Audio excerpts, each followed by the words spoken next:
And welcome back to The Factor Uncensored. A family taken through the ringer. It was a nightmare. Just imagine this. After a 3-year-old wakes up at her own funeral. This happened in Mexico. Camila Roxana Martinez Mendoza's family says doctors initially declared she died from a stomach infection. Once her mother noticed she was breathing inside of her coffin, she was rushed to the hospital, but doctors couldn't save her. Here's a medical explanation for that strangeness.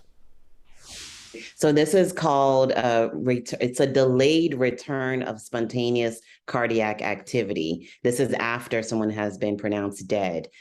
Usually it happens in the hospital. There are definitely cases where the CPR is ended, the doctors and staff are writing their notes, and then somebody notices the patient's eyes are open or the patient is still breathing, and everybody rushes in the room and we restart CPR. So it's definitely strange and a very rare occurrence for it to happen later. But again, it reminds you of the story of Lazarus, where he was brought to life or came back to life 4 days after he had been dead. And of course, this is in Mexico. And for the child to come back to life during the funeral clearly means there was no embalming process. That's true. That's true. And, in different traditions, I assume, have their way of preparing bodies. And so I'm not sure what I can definitely kind of speak to is why or how this could happen.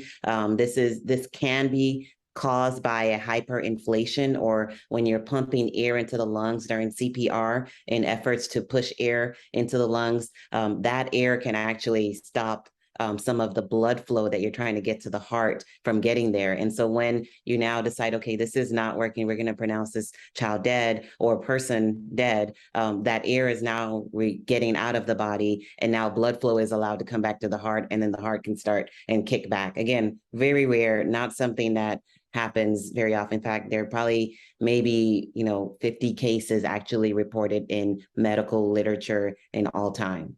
Now, do you think there was a possibility of ever saving her if she came back, or was this just a rare occurrence? Definitely, actually, just looking into this case, definitely there have been cases where when this does happen and there is a delayed return of cardiac activity, a third of these patients, if they're in the right setting, obviously, can actually survive. Now, the other, percentage will not. Some of them will have permanent brain damage or brain from just a prolonged reduction of blood flow to their brain. However, it does matter where it happened, where the patient was, obviously not. She wasn't in a hospital setting when she had this return of spontaneous activity, cardiac activity, brain activity. Everything happened at the funeral, which was, I don't know how many days after she had been pronounced dead, with no medical care or medications or anything to try to make sure adequate blood flow was going to her lungs, her brains, and vital organs.